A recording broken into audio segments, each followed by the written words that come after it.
In this video, I will be showing you how to set up an email forwarder to a Gmail account in Hostinger.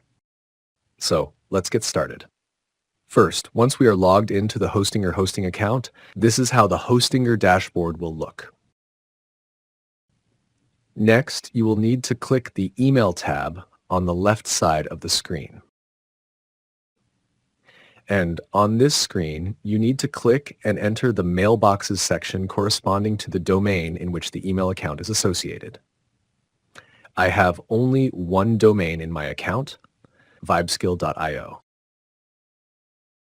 If you have more than one domain in your Hostinger account, select the domain's mailbox to set up the email forwarder in Hostinger. Here you can see I have two email accounts associated with my domain in Hostinger.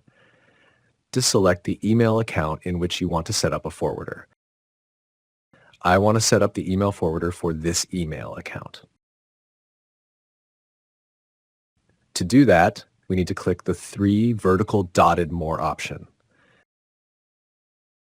Next, we will need to click the Create Forwarder tab.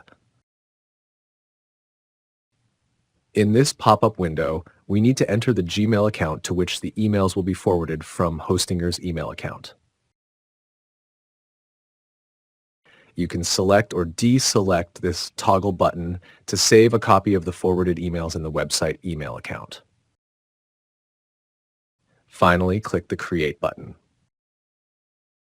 Next, to confirm the forwarder email has been set up, click the Forwarder tab on the left side of the screen. And done, you can see here that the email forwarder has been set up. The emails from the Hostinger email account will be forwarded to this Gmail account. And that's it. With this, we have come to the end of this video. Please like, comment, and share this tutorial video if it was helpful. Thank you.